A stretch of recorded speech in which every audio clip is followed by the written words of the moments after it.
హెచ్చరిక, దైవజనుని హెచ్చరిక. దేవుడు ఇస్తాడండి. నీ కారు కావాలా, ఎప్పుడు కావాలో ఇస్తాడు. ఇవ్వడా? తన బిడ్డలకు ఇవ్వడా? ఏది ఎప్పుడు కావాలో ఇస్తాడు. ఇచ్చే వరకు ఏం చేయాలి? మనం కనిపెట్టాలి. కొన్ని వెంటనే ఇస్తాడు ప్రభు, కొన్నిటి కోసం సంవత్సరాలు కనిపెట్టవలసి వస్తుంది. అది కాకుండా అంత మాత్రమే కాదు, ఈరోజు ఉదయం లేచిన వెంటనే దేవుని సన్నిధిలో కనిపెట్టి దినచర్య ప్రారంభించడం ఎంతమందికి అలవాటు ఉంది? ఈరోజు నన్ను ఏం చేయమంటావు ప్రభా? ఈరోజు నేను ఏం పనులు చేయాలి? ఈరోజు ఏ నిర్ణయాలు తీసుకోవాలి? ఈరోజు నేను ఎక్కడికి వెళ్ళాలి, ఎక్కడికి వెళ్ళొచ్చు, ఎక్కడికి వెళ్ళకూడదు అని మీరు ప్రార్థనలో కనిపెట్టి దేవుని దగ్గర తన చిత్తాన్ని ఎరిగి సాగండి. దావీదు ఆ జీవితంలో ద బెస్ట్ అండి.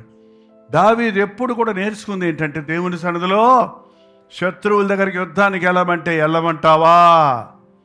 వీళ్ళ దగ్గరికి యుద్ధానికి వెళ్ళనా? వెళ్ళు అంటేనే వెళ్ళేవాడు, వద్దు అంటే మానేవాడు. తన ఇళ్ళన్నీ దోచుకొని వెళ్ళిపోయారు శత్రువులు వచ్చి. భార్య బిడ్డల్ని, ఆస్తుల్ని అన్నీ తీసుకుపోయారు సిక్లగు అనే స్థలంలో. ఏడవలేనంత బిగ్గరగా ఏడ్చారు దావీదు, తనతో ఉన్న వారందరూ. ఆ సమయంలో మిగిలిన వాళ్ళందరూ తిరగబడ్డారు దావీదు మీద. అసలు నీ మూలనే వచ్చింది మాకు అని చెప్పి రాళ్లతో కొట్టబోతుంటే, కొట్టి చంపండి రా, లేకపోతే మిమ్మల్ని కూడా చంపుతాను, చూడండి రా, చూసుకుందాం ఎవడికేదో అని అన్నాడా? ఏంటండి, ఈరోజున చాలామంది జీవితాల్లో నేను పట్టిన కుందేళ్ళకి 3 కాళ్ళు. నా దేవుడు ఏదన్నా చెబితే నేను దానికి లోబడతాను. ఆ అరబ్బులకి, ఇశ్రాయేలుకి ఈ రోజు వరకు గొడవే. దేవుని చిత్తంలో ఉన్న ఇశ్రాయేలు జనాంగానికి, శారీరక సంబంధంగా సంపాదించుకున్న ఇష్మాయేలు సంబంధానికి ఇద్దరు అబ్రహాం సంతానమనే పిలువబడుతున్నారు. కానీ ఎంత వ్యత్యాసం ఉందో చూడండి. నీ ఇంట్లో ఉన్నవన్నీ దేవుడు ఇచ్చాడే అనొచ్చు, నువ్వు చేసే నిర్ణయాలన్నీ దేవునివే అనొచ్చు. కానీ నిజంగా ఆలోచిస్తే నువ్వు చేసిన తప్పుడు నిర్ణయాల యొక్క పర్యవసనం ఈరోజు నువ్వు అనుభవిస్తూ ఉన్నావు. ఇందులో కొన్ని నష్టాలు నీకు కలుగుతున్నాయి అంటే, కొన్ని విషయాల్లో నీవు మోసపోయావంటే, నష్టపోయావంటే దానికి కారణం దేవుని చిత్తం లేకుండా సంపాదించుకున్నవి, పోగు చేసుకున్నవి నీకు నష్టాన్ని కలుగు చేస్తున్నాయి. ఒకసారి ఇంకో వచనం చూద్దాం, చూడండి. ఇర్మియా, దానికి ముందు కీర్తన 25:3 దావీదు గురించి చెప్తున్నాం కదా. ఒకటి చదవండి బిగ్గరగా. ఎస్. నీ కొరకు కనిపెట్టు వారిలో ఎవరునూ సిగ్గునందరు. నీ కొరకు కనిపెట్టుకున్నవాడు ఎప్పుడు సిగ్గుపడడండి. You waited so long and finally ఏమి రాలేదు నాకు అనే పరిస్థితి ఉండదు.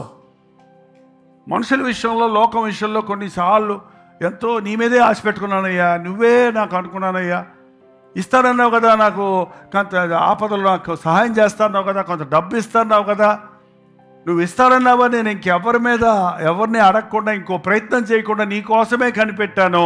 నువ్వు వెయిట్ చేయించి చివరిలో ఉళక్కమన్నావు. కానీ దేవుడు ఎప్పుడు కూడా ఆయన కొరకు కనిపెట్టుకున్న వారిని ఆయన సిగ్గుపడనివ్వడు. హల్లెలూయా. 27:14 కూడా చూద్దాం, చూడండి.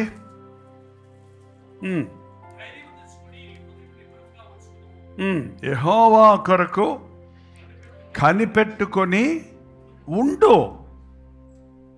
యెహోవా అందుకొరకు కనిపెట్టుకొని ఉండు. కనిపెట్టాను అని చెప్పి మళ్ళీ వెళ్ళిపోతావు కాదు. నీవు నన్ను ఆశీర్వదిస్తే కానీ నేను నిన్ను విడిచిపెట్టను అని రాత్రంతా పోరాడాడు. ఒక రోజంతా దేవుని సన్నిధిలో కనిపెట్టిన అనుభవాలు ఉన్నాయా? కొన్ని విషయాల కొరకు దేవుని సన్నిధిలో సంవత్సరాల తరబడి కనిపెట్టవలసి ఉంటుందండి. ఎందుకంటే కాలగతులు మన చేతుల్లో లేవు. ఆయనకు ఏది ఎప్పుడు ఇవ్వాలో చక్కగా తెలుసు కనుక మనం ఆలస్యం అనుకుంటామేమో కానీ ఆయన ఆలస్యంగా చేసేవాడు ఏది కాదు. ఎంతవరకండి, ఇంకెంతకాలం అండి, ఇంకెంతసేపు అండి, ఇంకెన్ని రోజులండి, ఇంకెప్పుడు అనొద్దు. ఎప్పటి వరకు? ప్రభు జవాబిచ్చే వరకు ప్రభువు పైనుండి శక్తిని పంపే వరకు, ప్రభు మార్గం తెరిచే వరకు, ప్రభు చిత్తము బయలుపరచబడే వరకు కనిపెట్టి చూడు, అద్భుతాలు మన జీవితాల్లో జరుగుతాయి. ఈ రోజున క్రైస్తవులు, విశ్వాసులు అనబడిన వారు, సేవకులు అనబడిన వారు దేవుని కొరకు కనిపెట్టకుండా మాకు ఎక్విప్మెంట్స్ ఉన్నాయి, మాకు డిజిటల్ మీడియా ఉంది, మా దగ్గర డబ్బు ఉంది, మాకు జనం ఉన్నారు, మాకు అవకాశాలు ఉన్నాయి, మాకు మార్గాలు తెరుస్తున్నారు కాబట్టి ఏదేదో చేసేద్దామని మానవ తలంపులతో ముందుకెళ్ళిపోదాం, గొప్పలమైపోదాం, ఏవేవో సాధించేద్దాం అనుకుంటున్నారే కానీ దేవుడు నాకు ఏమి చేయాలో ఎప్పటికప్పుడు చెబుతాడు, దాని ప్రకారంగా చేస్తాను. నా సొంత ఆలోచనలు, నా సొంత ప్లాన్స్ లేవు నా కోసం. నా దేవుని తలంపులు నేను చేస్తానన్నవారు, దేవుని చిత్తము చేయువారు నిరంతరము పరలోక రాజ్యంలో నిరంతరము జీవించేవారిగా ఉంటారు. దేవుని చిత్తం తప్పినప్పుడు అడ్రస్ లేని వారిగా మారిపోతాం. ప్రార్థన. పరిశుద్ధుడా, ప్రేమగల తండ్రి, ఒక్కసారి మమ్మల్ని చూడు నాయన. ఈ లోకంలో ఎక్కడ చూసినా కంగారు లోకంగా ఉందయ్యా. కంగారు పడి కష్టాలు కొని తెచ్చుకునే వారిగానే మనుషుడు ఉన్నాడయ్యా. దేవుడు తగిన సమయమందు సమస్తము చేయగలడని నిరీక్షణ కలిగిన జనంగా మేము ఉండడానికి సహాయం చేయము. ఇప్పటికే మేము చేసిన తొందరపాటు నిర్ణయాల వల్ల పొందిన నష్టాలు, కష్టాల నుంచి ఈరోజు మమ్మల్ని విడిపిస్తారన్నావు కనుక నాయన, ఇదిగో ఎవరైతే నీ సన్నిధిలో వారి హృదయాన్ని కుమ్మరిస్తున్నారో, ఎవరైతే నీ చిత్తము చేయాలని ఆశ కలిగి ఉన్నారో అతి వారిని పరిశుద్ధాత్మతో అభిషేకించము నాయన. పరిశుద్ధాత్ముడు మమ్మల్ని సర్వసత్యములోనికి నడిపిస్తాడు కనుక, ఒక పని కొరకు మమ్మల్ని సిద్ధపరుస్తాడు కనుక పైనుండి శక్తి పొందే వరకు కనిపెట్టడానికి సహాయం చేయండి. ఒకరి కొరకు ఒకరు కనిపెట్టుకోవడానికి సహాయం చేయండి. నీ రాకడ కొరకు నిరీక్షణ కలిగిన జనముగా కనిపెట్టు వారిగా ఉండటకు మాకు సహాయం చేయండి. మరణమైన తరువాత జీవితం ఉంది కాబట్టి నాయన, మరణమైన కనిపెట్టడానికి, మరణం వరకు కనిపెట్టడానికి సహాయం చేయండి. నీ ఆలోచనల కొరకు కనిపెట్టువారిగా, నీ చిత్తములో సాగువారిగా ఉండటకు, ఇప్పటికే మేము చేసిన పొరపాటులుంటే, తప్పుడు నిర్ణయాలుంటే ఈ రోజున మరలా పశ్చాత్తాపంతో నీ పాదాల దగ్గరకు వచ్చి ఇక మీదట నీ సన్నిధిలో కనిపెట్టి నీ చిత్తమే నెరవేర్చుటకు మా ఒక్కొక్కరికి సహాయం చేయమని క్రీస్తు నామములో అడుగుచున్నాను తండ్రి, ఆమేన్. తండ్రి అయిన దేవుని యొక్క ప్రేమయు, కుమారుడైన క్రీస్తు యొక్క కృపయు, ఆదరణకర్త అయిన పరిశుద్ధాత్మ యొక్క సహవాసము చేరి వంచిన మనందరికీ, నీ సంఘం అంతటికి ఇప్పుడు నువ్వు సదాకాలం తోడై ఉండును గాక. ఆమేన్, ఆమేన్, ఆమేన్.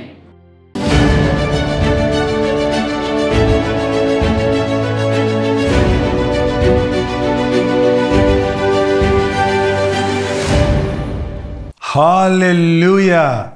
భీమవరం పరిసర ప్రాంతాల్లో ఉన్నవారికి శుభవార్త. ప్రభుచితమైతే జూలై 10వ తారీఖున భీమవరంలో 1 డే గెట్ టుగెదర్ ఏర్పాటు చేస్తున్నామని తెలియజేయడానికి సంతోషిస్తున్నాను.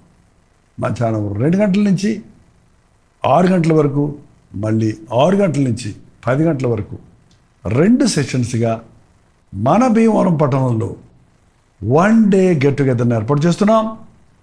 మీరు ఎంతో ఆసక్తి కలిగిన వారు, భీమవరం చుట్టుపక్కల ఉన్న గ్రామాలలో ఉన్న మీరందరూ కూడా వస్తారని, మనందరం కలిసి దేవుణ్ణి స్తుతించి ఆరాధించడానికి, అంతేకాకుండా మిమ్మల్ని వ్యక్తిగతంగా చూసి మీకోసం ప్రార్థించడానికి అవకాశం కలిగి చేయండి. తప్పక రండి. మీ స్నేహితులకి, బంధువులకి అందరికీ తెలియజేయండి. చిరునామా గమనించండి.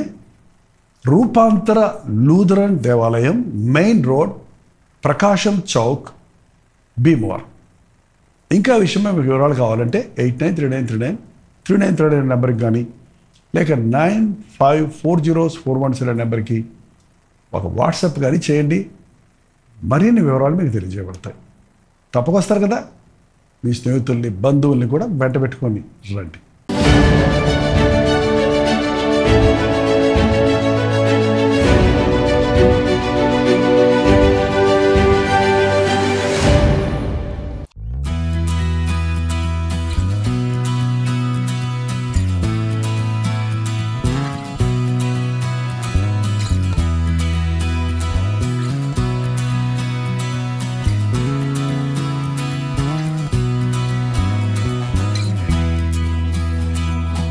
ముంబై పరిసర ప్రాంతాల్లో ఉన్న వారికి శుభవార్త. ప్రభుత్వమైతే జూలై 17వ తారీఖున ముంబైలో మరొకసారి 1 డే గెట్ టుగెదర్ను ఏర్పాటు చేస్తున్నాం.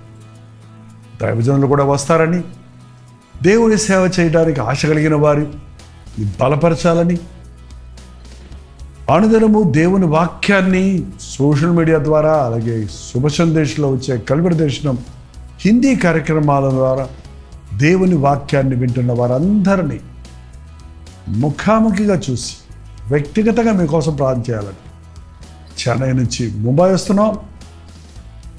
మీరు ఈ గెట్ టుగెదర్కి తప్పకుండా రండి. మనందరం కలిసి దేవుని సన్నిధిని బలముగా అనుభవిద్దాం. చిరునామా గమనించండి, Morning Star English School, Sion Dharavi, Mumbai. ఇంకా విషయం మీకు వివరాలు కావాలంటే 9848407779 నెంబర్కి మీరు కాల్ చేయొచ్చు, లేదా వాట్సాప్ పెట్టవచ్చు, లేదంటే 9540 నెంబర్కి కూడా మీరు వాట్సాప్ ద్వారా తెలియచేయచ్చు. తప్పక వస్తారు కదా, మీ బంధువులకి, స్నేహితులకి అందరికీ కూడా తెలియచేయండి.